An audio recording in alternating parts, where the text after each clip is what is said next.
Hello, everyone. Can you all see my slide full screen? Okay, so Yes. my name is Raymond Furgal. I am a third-year PhD student in Anastasia Karova's lab at UMass Chan Medical School, and we are members of the RNA Therapeutics Institute here at this school. If you have any questions after the presentation, please feel free to email me. My email is located right here, raymond.fergal@umassmed.edu. And what we're going to do is explore the modulation of trinucleotide somatic expansion, unstable sets, tracks of trinucleotides. And I'm going to essentially use siRNA to show that. And when we talk about somatic expansion diseases, there's Friedreich ataxia, Fragile X syndrome, but our lab in particular focuses on Huntington's disease. Huntington's disease is an autosomal dominant inherited neurodegenerative disease. It predominantly affects medium spiny neurons in the striatum. It leads to neuronal death.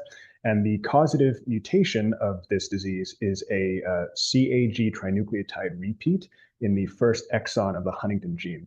And the amount of trinucleotides you inherit and the rate at which it expands significantly affects the onset of symptoms. And it's important to note it's the actual number of trinucleotides that you have affects it, not the polyproline track. It's been observed that if you put a CAA trinucleotide that breaks up the CAG repeat, it also codes for proline. It will not affect age of onset. The age of onset will fall back to your longest stretch of CAG repeats. So now you kind of have this understanding that, okay, there's a set of trinucleotide repeats in the first exon that actually causes this disease. And that repeat track is somatically unstable. Well, how does that happen? And that leaves us with a couple of questions. So how does this instability occur? How does this instability continuously result in expansions, and what facilitates this? And are there any ways we can actually modulate this process and reduce expansion? So kind of going into the background of how this actually works, you will have your set of CAG trinucleotide repeats and the opposing GTC trinucleotide repeats. And during transcription, the two DNA strands will separate. As the DNA strands are separated, the CAG repeats will actually self-associate and form this extrahelical loop-out structure. The two DNA strands will then return to each other, and you will actually, as a result, have strand slippage, and you will end up with a CAG extrahelical structure on one strand and a GTC extrahelical structure on the other. So now we have this extrahelical structure, and it's recognized by the DNA mismatch repair pathway, as well as FAN1. And just some background, so there's a series of publications detailing how FAN1 interacts with this pathway and the loop out structures. FAN1 will interact with the DNA. It can also compete with MSH3 and MSH2, which we'll explain later. And it can also interact with MLH1 and the MutL proteins, which we'll discuss later. And kind of on the other side of the coin of FAN1, you have the mismatch repair pathway, specifically MutS beta, which is a protein complex made up of MSH2 and MSH3. And there's a series of publications demonstrating how it binds to this loop out and it recruits our next characters, which are the MutL complexes. So in summary, you have FAN1, you have the opposing DNA complex, DNA recognizing complex in the mismatch repair pathway, MSH2 and MSH3. And kind of stuck in the middle between these are the other protein complexes in the mismatch repair pathway, the MutL complexes made up of MLH1 and three sets of unique proteins, which we'll discuss later.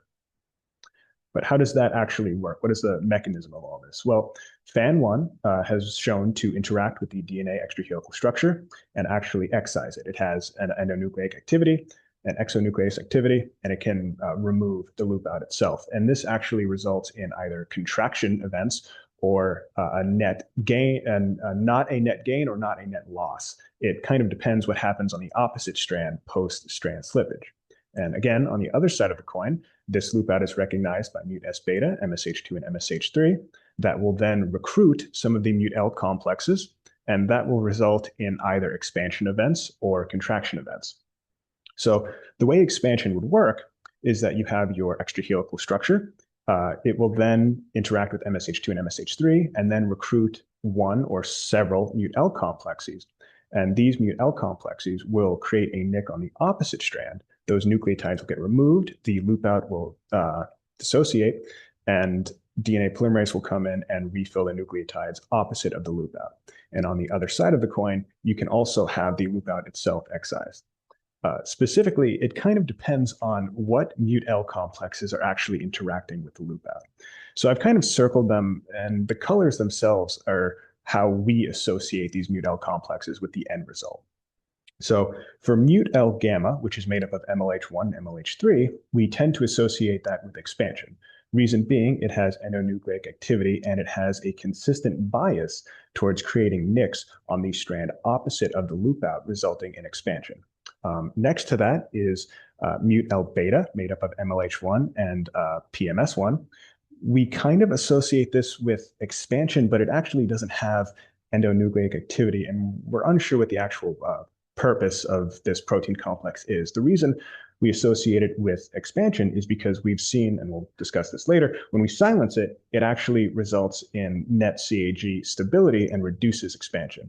And our final character is mut-L alpha, made up of MLH1 and PMS2.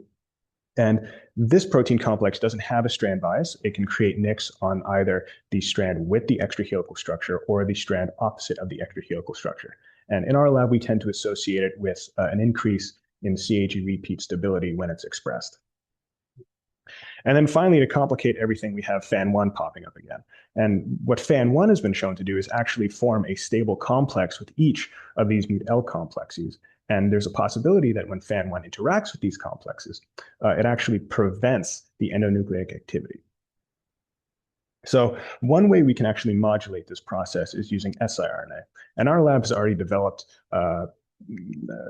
chemical modification patterns that facilitate an increase in stability and an increase in efficiency with our siRNA.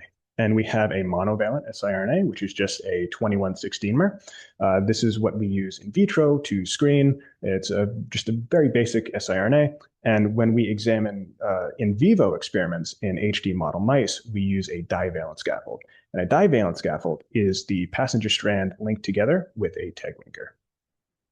And we've observed that when administering the divalent siRNA into the brain, we see a very good distribution throughout the brain and silencing and protein silencing up to 6 months in HD model mice. So we've kind of used that system to examine the silencing of mismatch repair pathway targets in HD model mice. And what we've seen is we're able to efficiently silence a series of proteins associated with mismatch repair and FAN1 at both the mRNA level, which will then result in a suppression of protein. So we know that we can use siRNA in HD model mice to significantly augment the expression of proteins of targets in the mismatch repair pathway. But how does that actually result in the CAG repeat instability and the final result in the tract itself? Do we see expansion or contractions? And we don't see contractions, but we do see some very interesting effects. So these are somatic instability indices, which essentially is a measurement of the instability of the CAG tract itself in the Huntington's disease model mice. So we see that when we use siRNA to silence MSH3 or MSH2, the two proteins that make up the mut-S beta complex that kind of run this whole system and recognize the extrahelical CAG loop out, we see that we get an increase in CAG stability and a decrease in overall expansion. When we silence FAN1, we see an increase in CAG repeat instability and an increase in expansion. When we silence MLH1, the protein that is incorporated into all the mut-L complexes, we see an increase in CAG repeat stability and a decrease in expansion. And then we go to the unique proteins involved in the mut-L complexes. So we see that when we silence PMS1, we actually get an increase in CAG repeat stability and a decrease in expansion. And when we silence PMS2, we see an increase in expansion and an increase in CAG repeat instability. And then with silencing of MLH3, we see a decrease in instability and a decrease in expansion. So for each individual protein of the mut-L complexes, we actually see varying effects. Whereas when we silence MLH3 and PMS1, we see an increase in stability and a decrease in expansion. But when we silence PMS2, we see the exact opposite occurring. So this is kind of very interesting to us, but to do this in mice, it takes several months, and the silencing isn't great. And when we have the final result, it's hard to determine exactly how efficient our compounds were in affecting CAG repeat instability, because there will always be cells in the striatum when we just take a tissue punch that aren't susceptible to this instability, because the medium spiny neurons in the striatum are particularly vulnerable to this. And the medium spiny neurons only make up 50% of the striatum, and the other 50% cells, the glia cells, are not affected by this. So we kind of are looking for an easier, high throughput model that doesn't take as long, that we can actually examine the effect of these siRNA. So that kind of brings me to what I've been working on recently. Zachariah McLean from the Gacela lab developed this particular cell line. It is a human retinal pigment epithelial cell that is immortalized with a CAG repeat tract of roughly 115 CAG repeats. They expand over time. The tract itself is unstable. I've proven that here by running fragment analysis, and you can kind of see that over time, the actual curve of the luminescent value when you run fragment analysis shifts to the right in a uniform fashion. And what that basically means is over time, compared to day 0 and 4 weeks after day 0, we can see that the strands that contain these CAG repeats are now longer. And that's kind of how we evaluate expansion occurring. So the idea was to run a bunch of siRNA in these cells through the course of 6 weeks and see if we can replicate the results we see in HD mice and establish a high throughput in vitro system for this process. And what we saw is we do get efficient silencing. However, the silencing drops off when we run combinations. The idea was that the mismatch repair pathway is very complex, and it would facilitate us if we could use combinations of siRNA to downregulate a multitude of targets at once, because all the mut-L complexes technically have an overlapping function, but when silenced, you see very different results in terms of CAG repeat instability. So through this, we saw results that kind of mirrored what we saw in the HD mouse model. We do need to work on the actual efficiency of our siRNA in vitro over the course of 6 weeks in combination. But there was something else we saw. And if you look at this, this is just the raw averages of every single sample we had, just not normalized, not graphed in terms of the net CAG gain or loss, but just the fragment analysis curves themselves average. And we can see that we have a pretty good distribution. All the curves are very tight. But one thing we're missing here is we didn't examine PMS2 and FAN1 itself. And so the next experiment we're going to run is examining the targets that are associated with increases in CAG repeat expansion when silenced. So that kind of moves us to PMS2 and FAN1, what we're going to focus on now. So just as a reminder, mut-S beta, which is made up of MSH2 and MSH3, interact with the extrahelical structure, and they will recruit a mut-L complex, in this case, mut-L alpha, which is made up of PMS2 and MLH1. They will then be recruited to the extrahelical structure, and they can either nick the DNA strand that has the extrahelical structure in it, or nick the strand opposite of the extrahelical structure. And if they nick the strand that has the extrahelical structure, that will result in contraction. And if they nick the strand opposite of the extrahelical structure, that will result in expansion. However, there's recent publications that indicate that FAN1 does in fact form this stable protein complex with PMS2 and MLH1. And when that happens, it actually prevents the endonucleic activity of PMS2. So what we wanted to see is there any warranted reason to silence both of these, FAN1 and PMS2 at once? We wanted to see if there was this additive effect. So sure enough, we ran them in the RPE1 CAG model over the course of 6 weeks, and we saw that we can kind of silence them efficiently, but the silencing isn't perfect. But despite the silencing not being perfect, we do see significant results in terms of CAG repeat instability. What we've seen is that there's actually this additive effect when silencing both PMS2 and FAN1. It's significant when compared to FAN1 silencing alone, and it's just outside the significance for when silencing PMS2 alone. And I think the most telling slide here is that when you examine all these raw fragment analysis curves put together, you can see that in almost every single data point to the right of your 0 point, to the right of the untreated point, you can see that the PMS2 and FAN1 combination treatment just kind of is just to the right of PMS2 alone.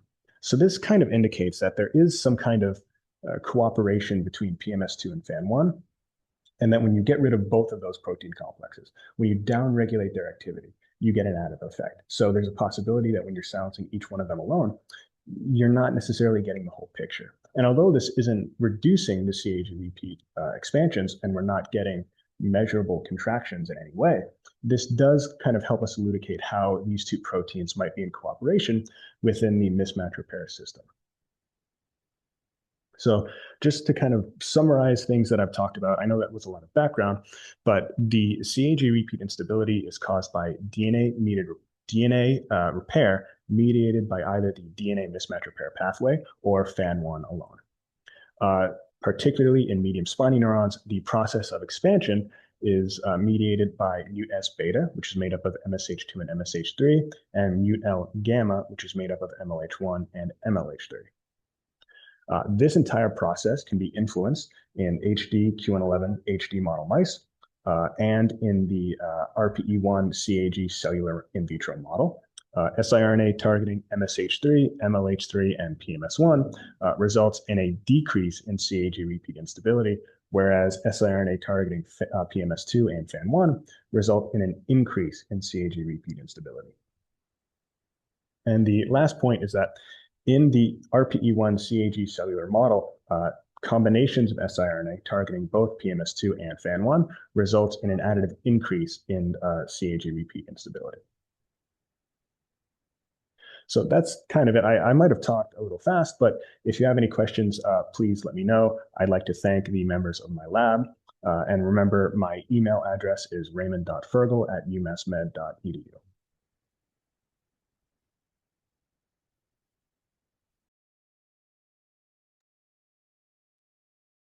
Thanks, Raymond, for this excellent presentation. Always good to hear such work. So I think you exactly showed the mechanism of this repeat instability and all the different genes and proteins that play a role. So I think obviously when you go to the MSH3, MSH2, these proteins also have a function themselves. So I can envision this as a therapeutic strategy for Huntington's disease because you prevent the somatic repeat expansions. But what about the protein function itself? Would it be a viable option, or is this too crucial to use a therapeutic strategy? Yeah, remember, we are messing with DNA repair proteins. And although when we examine the efficiency of siRNA silencing and the best candidate we have in terms of preventing expansion, MSH3 is the best one for preventing expansion, but at the same time, that protein incongruent with PMS2 runs the entire mismatch repair system when examining extrahelical structures. So silencing MSH3, it would increase the risk of, let's say, cancer, although we ran a 12-month study in HD model mice examining RNA sequencing for off-target effects and any results of MSH3 silencing. And we didn't see anything of note. There was nothing significant that was out of place. But at the same time, logic would dictate if you silence a protein involved in DNA mismatch repair and cancer prevention, you likely increase your risk of cancer. That being said, if you move down the line and we had an efficient siRNA silencing MLH3, you could silence MLH3, prevent expansion, and also have MUT-L alpha and MUT-L beta still running in the cells. I think it would be a significant decrease in your risk of cancer, but at the same time, it's likely always going to be there. When talking about therapeutics, if someone is suffering from Huntington's disease, you may have to make a very difficult choice. Because there is no therapeutic treatment for Huntington's disease at the moment. Everyone who develops Huntington's disease will likely die of it. It is a very significant disease, and there's no approved treatment for it. So although it's not the perfect therapeutic, the possibility is there. Yeah, but if so, I think also you need to think about when to start treating patients because also that's quite difficult, and it might be cool, but because also I think with similar repeat expansion sizes, we cannot exactly predict the age of onset of the disease, so it might actually be quite challenging to start treating patients with an unknown disease course while having the risk on these. On getting cancer, for example.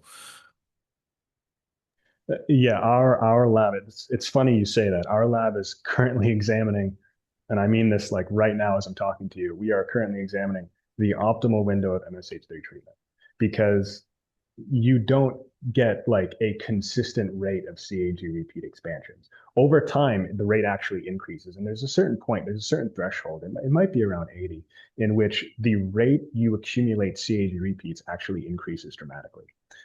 So it's a very open question as to when would the optimal point be for silencing MSH3, and that question can be debated from a series of different perspectives. Um, Once you develop symptoms, there is no treatment to reverse it, and I don't see that happening because once you the symptoms themselves are a result of the number of CAG repeats you have, and unless you get contractions, you're always going to have that number. Even if you stop expansion, you will still have that number. Um, so again, when is the optimal treatment? Once you develop symptoms, is the disease too far along? It's up for debate. So do you have so the models that you used in your studies? Can you comment a little bit about the repeat sizes that they have? Um, like I did not check very carefully, but are these very long repeats or are these in the common disease range? They are very long, but I would argue they're representative of the disease range towards the end of an individual's life. Um, the CAG repeat track itself in the RPE1 CAG model was taken from an individual who uh, I forget the medical term for it, but early onset Huntington's disease. They were born with a significant number of repeats. When you're Juvenile, around I guess. juvenile, yes, juvenile Huntington's disease. Um, so I would argue the number of CAG repeats, which is around 150 and 120 in those cells, are a good representative of some of the Huntington patients, their number of repeats. And also, when determining what is the optimal number of repeats to examine in cells, you also have to take into account how long you actually want them cultured, because the length of the repeat track you have correlates possibly to the actual instability you'll see.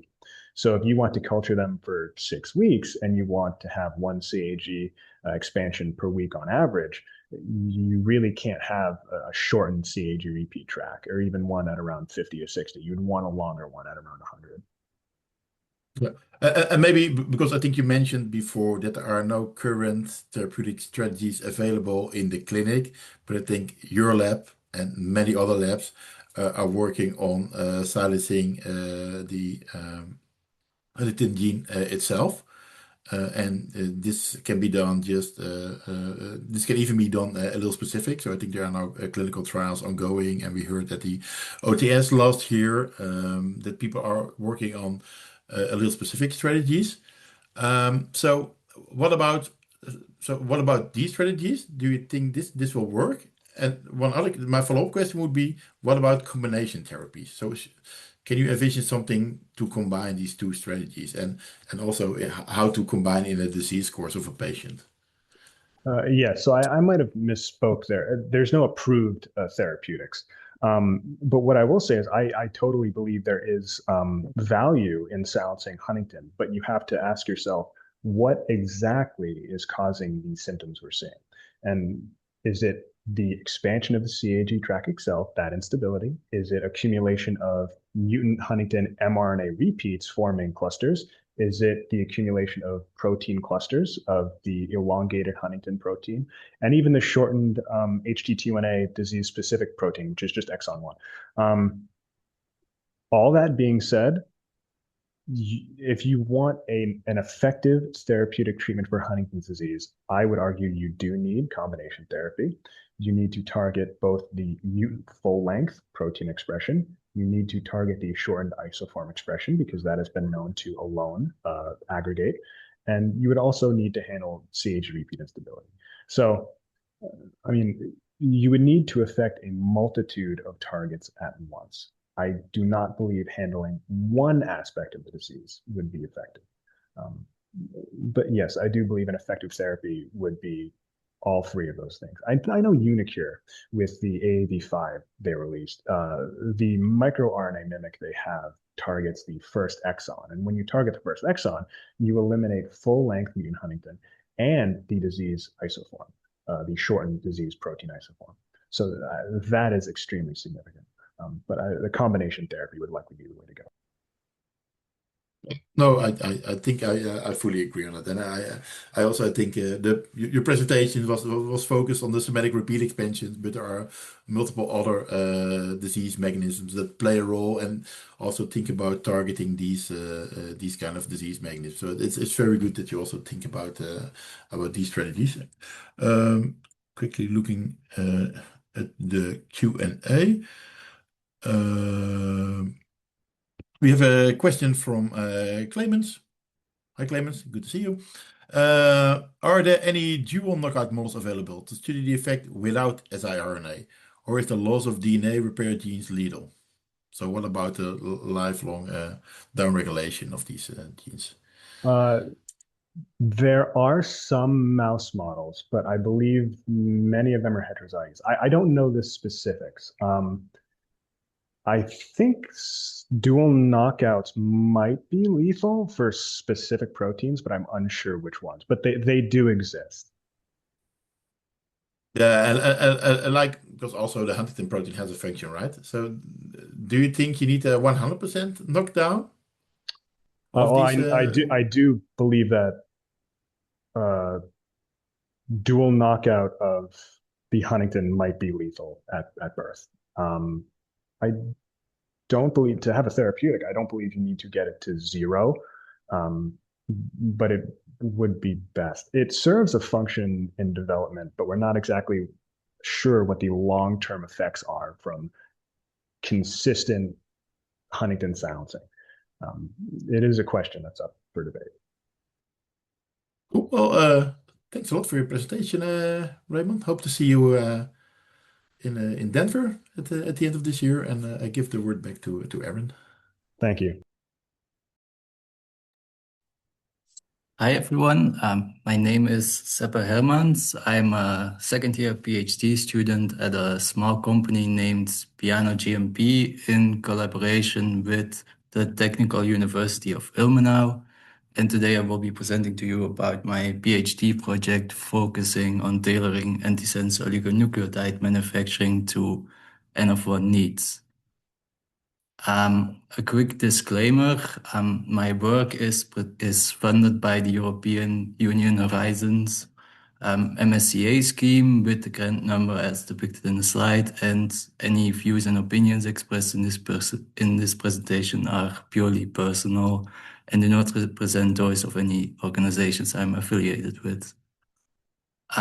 For those that are not too familiar with the N-of-1 oligonucleotide scene, I will quickly give some background. So it started with the approval of the commercial drug Spinraza in 2016 by the FDA, as well as in 2017 by the European Commission. And in the year 2017, a drug named Milazen was developed for a girl named Mila in a time span of under 10 months from genetic diagnosis until first dosing of the patient. And for the development of this drug, the lab of Timothy Yu based the design of this antisense oligonucleotide on the already approved drug Spinraza. And since this first successful treatment from 2018 to 2024, there are at least 28 known patients that have been treated with a known personalized antisense oligonucleotide. But at the same time, there are still numerous other personalized oligonucleotides that are currently in development. And one of the problems for a lot of these N-of-1 oligonucleotide programs is that they are often be under development by academic groups or non-profit organizations which are developing this kind of drug for the first time, meaning there are a lot of tools and methods that they need to develop for the first time for the treatment of this patient. And to help those groups, many organizations were started. For example, the N=1 collaborative, which focuses on sharing information and best practices. But as well in Europe, the 1M1M, the 1M1M, one mutation, one medicine was grounded, and this focuses more on Europe itself instead of internationally. And as part of this 1M1M collaborative, the Medicine Made to Measure Consortium was founded. This is a consortium consisting of 10 PhD students who are developing a pipeline for N-of-1 antisense oligonucleotide treatments. In this pipeline, it is limited to rare neurological diseases that can be treated with splice switching antisense oligonucleotides. And these are given to the patient through intrathecal injection. For this development, we defined a platform which limits the splice switching antisense oligonucleotides to a limited set of modifications, being the backbone, being phosphorothioate in the backbone, 2'-methoxyethyl as a ribose modification, as well as the methylation of cytosine and uracil as base modifications. And these antisense oligonucleotides all have a length between 18 and 22 bases, making it possible to define a very narrow platform for these antisense oligonucleotides. And my part of this project is then developing a general standardized manufacturing process for these antisense oligonucleotides. And as a quick overview, the general workflow of the antisense oligonucleotide API manufacturing that is relevant to the platform as I described before. The manufacturing itself consists of 5 steps: the chemical synthesis, the deprotection, the purification, the sterile filtration and packaging, and finally quality control.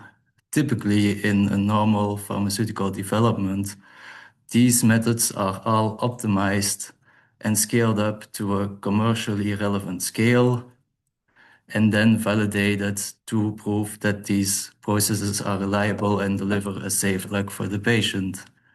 This entire process, however, usually has a time span of several years, and therefore for these N-of-1 patients, where often there is a severe deterioration in the patient's condition, this timeline does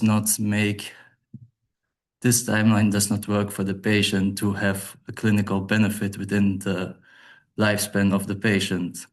And therefore, we propose that by defining a platform, we could design a standardized and transferable methods which are not limited to one specific oligonucleotide sequence that could then be validated as a platform, and then for any new clinical case immediately gives access to the methods needed to manufacture the oligonucleotide for this specific patient. I will go through the process of the manufacturing process and explain step by step why this is possible. So in the first step is the chemical synthesis, and this starts with a solid support. This is typically a polymer or glass beads on which functional groups are present to which the oligonucleotide can be synthesized. In the example here, the first nucleotide is already connected to the support. In the first step, a detritiylation is performed by which the DMT protecting group is removed, setting free a hydroxyl group that allows to connect the second nucleotide. In the first step, then, the activation of a phosphoramidite, a building block that contains all necessary parts, all parts of a single nucleotide, the phosphoramidite is activated and coupled to this solid support or to the growing oligonucleotide chain on the solid support. In a second step, to prevent any oligonucleotide chains that are missing one base in the sequence, a capping is performed that blocks off this hydroxy group and does not permit any unreacted groups to still continue reacting in this oligonucleotide forming process. In the third step, in our case, a thiolation is performed to generate the phosphorothioate modification. And in the fourth step, the tetratylation is performed to set free the next hydroxy group to couple the next base to. The nice thing about this method is that the solid support to which the oligonucleotide is synthesized can be held in a container through which the chemicals are washed, so no isolation between each step is necessary, and therefore this process can be atomized and this cycle can be repeated as many times for how many bases you need in the oligonucleotide. After the last base has been coupled to the oligonucleotide sequence, the support containing the oligonucleotide can therefore be very easily isolated, and in the next step, a deprotection and decoupling can be performed to remove the oligonucleotide from this support, as well as remove any protective groups that prevented side reactions from occurring during the process. As you can see in this entire synthesis, the sequence of bases is not relevant for the process, and therefore this entire synthesis process can be designed so it can be used to synthesize any order of bases in an oligonucleotide sequence of the same modifications. In the next step, this crude oligonucleotide product then needs to be purified to remove any chemicals that are still present from the synthesis, as well as remove closely related oligonucleotide chains that are not the target product. In this case, anion exchange chromatography is the ideal choice because thanks to the negative backbone of the oligonucleotide will bind to the positive charges on the chromatographic resin and can therefore be separated based on the number of phosphate groups in one oligonucleotide and therefore be separated by length. And the benefit of this chromatography is that it only requires water and salts, so no other potentially toxic chemicals are introduced to this oligonucleotide during this process. In the next step, a desalination is performed to remove all of these salt molecules from the oligonucleotide chain, and this is typically performed using a cross-flow filtration, but in which the oligonucleotide solution is run across a membrane of which the pore sizes are smaller than the oligonucleotide but larger than the salt molecules. This allows the salt molecules to permeate through the membrane while the oligonucleotide is kept behind the membrane in the redentate, allowing for the separation of the oligonucleotides and any salt molecules. In the next step, if it's necessary, an endotoxin removal can be performed to remove any bacterial endotoxins from the oligonucleotide. This follows the same process of cross-flow filtration, but in this case, the pore size of the membrane is larger than the oligonucleotide, but smaller than the bacterial endotoxins. Therefore, the oligonucleotides can be collected in the permeate while the bacterial endotoxins are kept in the retentate. And as a final step, one could perform a lyophilization to remove all the excess water that was present in the oligonucleotides, to concentrate it and process it further. And then in a final step, a sterile filtration is typically performed where the oligonucleotide solution is again pressed through a membrane through which the oligonucleotide can permeate, but all bacteria and other microorganisms are kept behind the membrane to guarantee sterility of the active pharmaceutical ingredient.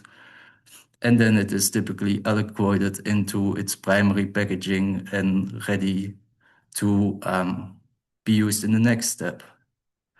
Of course, one could still opt to lyophilize the product to remove all excess water to increase the stability of this product while waiting for processing. And in a final step, this active ingredient then needs to be formulated, but this is outside of the scope of this work.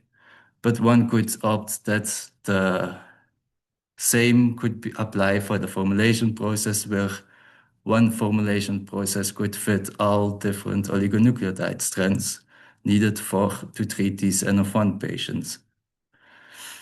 And as a final step, there is a rigorous quality control that needs to be performed to assure safety of the patient.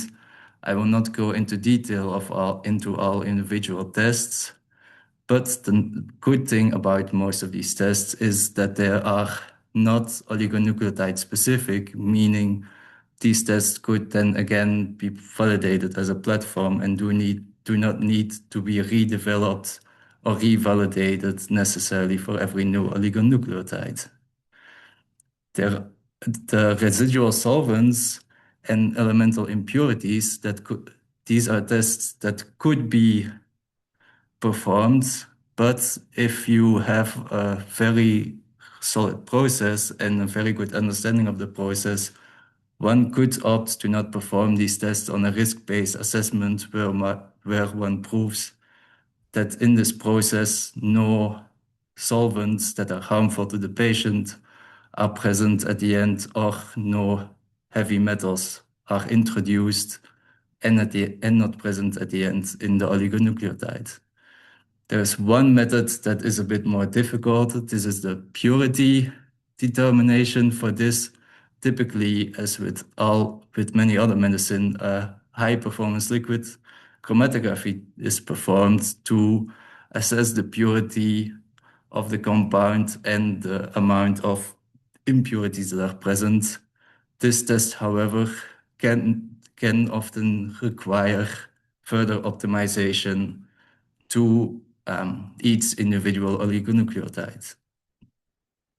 As a bit of data that I generated during my work so far, in a first iteration of the process, I manufactured 7 different oligonucleotides that are being used in our project for toxicity studies. And I manufactured these oligonucleotides using standard parameters that were available in literature or application notes by companies. And in blue, you can see the purity of the full-length product right after synthesis. And in orange, you can see the purity of the end product after purification. In this first iteration, there was a very big margin spanning from almost 50% up to 85% of purity of the cured product. This makes it difficult to define one purification process that applies to all of these oligonucleotides. And even after many purification attempts, I ended up with a purity range of the end product between 80% and 90%. As a reference here, typically oftentimes a phase 1 clinical trial uses oligonucleotides with a purity of around 85%. And the reason I did not further purify the material is that each purification attempt also loses a lot of material. So this first iteration yielded both a low amount of oligonucleotides and a very large range of purity. And by performing further analysis on the crude product, I observed that the main impurities present were oligonucleotides missing the last 5 bases that are added during the synthesis.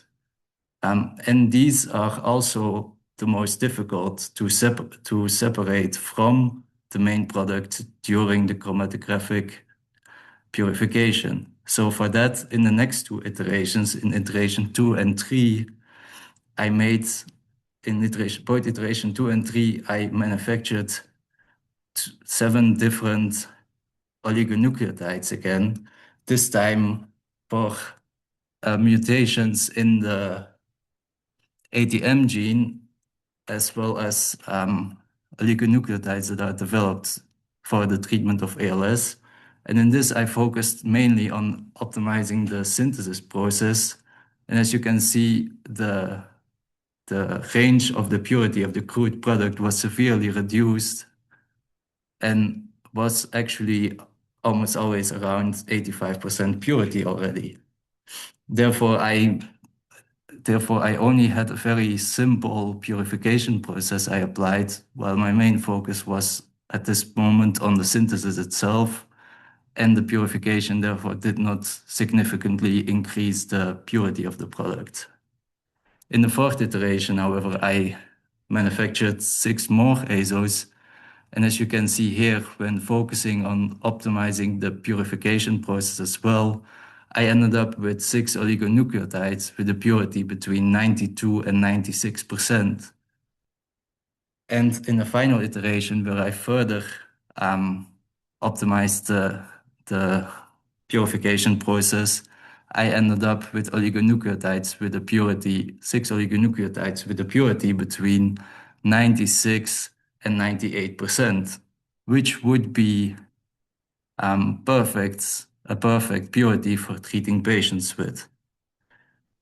The other part of this project, I tried to develop a standard HPLC method for the purity analysis of these oligonucleotides. And as you can see on the slide here, the first development was performed for an 18-mer oligonucleotide, nusinersen, and this method was very well able to separate the N-1 impurities as well as the PO impurities, where the phosphate group, the phosphorothioate group, is oxidized back to a phosphate from the main product peak.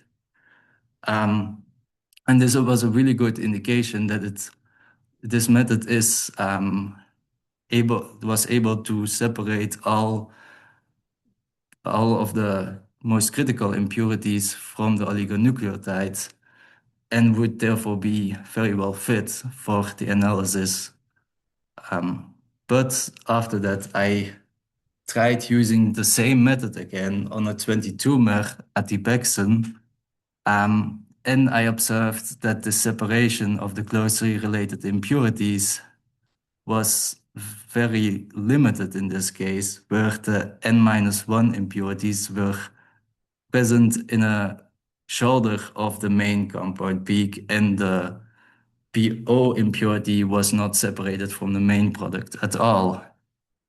And the main understanding for this is that this ion pair reverse phase HPLC methods are very limited by length usually. The longer the oligonucleotide gets, the more difficult it gets to separate the closely related impurities from the main compound. So while this method was still good for an 18-mer, it was no longer fit for a 22-mer, likely.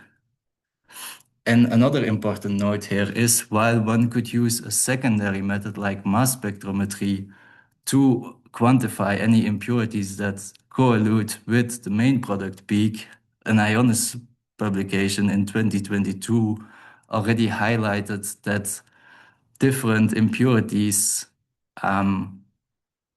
experience a different level of suppression in mass spectrometry, making it often a difficult mathematical exercise to get an exact estimate of the purity and the levels of these impurities present, which often does not match the amount of time that is available for development in these N-of-1 projects. And another impurity that was highlighted when I was developing this method in a publication by an analytical group at the Free University of Amsterdam was the deamination impurity, which is formed during which can be formed, for example, during autoclaving to sterilize the drug product.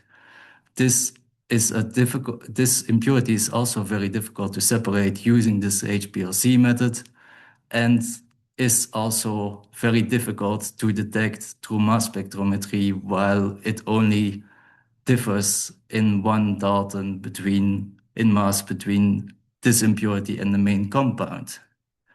And to combat this, the group at the University of Amsterdam developed a ion pair helic HPLC method that is better able to separate these closely related impurities from the main compounds. And therefore, I will now collaborate with Luca Tutic and Andrea Gargano from the Free University of Amsterdam to develop a ion pair helic method that would be suited to the antisense oligonucleotides described in this presentation. As a summary, I developed a standardized small-scale manufacturing process, and now I'm looking to scale this up to a clinically relevant scale to prove that at a scale where it's to manufacture the amounts of oligonucleotide that the patient needs, these methods are to still apply and still function as they should. At the same time, I will be developing a new standard analytical method that would be able to be used for all these different N-of-1 projects. And I will also be designing a batch-to-batch reproducibility study for this antisense oligonucleotide manufacturing, as one of the key debate points is whether to manufacture a lifetime supply for the patient or supply 5 years of material at a time, but risk the batches not being reproducible and therefore give more risks to the patient. And some acknowledgements.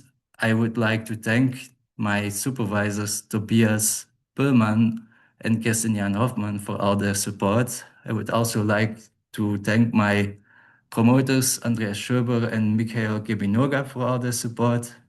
I would like to thank Annemieke Aertsma-Rus, Willeke van Roon-Mon, and Marleen Laufer, who at the time was still a member of the Dutch Center for RNA Therapeutics, for getting me into the field of genetics and explaining to me how these antisense oligonucleotides work, so I can better understand what is critical in the drugs I am manufacturing. And I would also like to thank all members of the N=1 collaborative for all the support and meaningful conversations. And I would also like to show some links for those who are interested in getting more information. Thank you very much for your attention.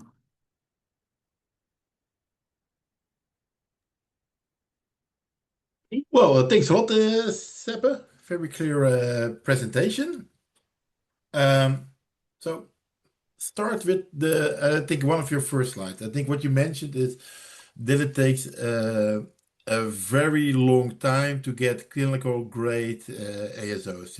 I think, I'm not sure what you mentioned, but you mentioned something like a year over a year. So can you explain me a little bit? So I think you nicely showed all the different steps, But can you give a little bit of a timeline on that? Because when I want to order a common primer, I order it at 4 p.m. and the next day at 9 a.m. I have this primer in my mailbox and I can do an experiment. So what is it? Yes. What takes so long? So going back in these list of steps, the step that takes the longest is typically the purification. And in the example you give, the primers you order overnight, typically only a very simple purification or no purification at all is performed at all. And typically for these in vitro experiments, a very high level of purity is not required. But when you go to treating a living being, a animal or a human, all these impurities that are present have a lot of other targets they can interact with in the entire body, and therefore, in these cases, the purification is much more important, and as well, because the oligonucleotides and the impurities are so similar, they are very similar in behavior chemically as well. That means separating them is sometimes a really, really difficult um, exercise, especially the development of the methods initially. Once you have developed the methods, typically the entire process could still be done within 1 or a couple of weeks, but it is the initial development and achieving the really pure material that typically takes the longest time in this process. Yeah, and maybe to add to this, so I think you are now, I think what you mentioned is that you are working with splice modulating ASOs.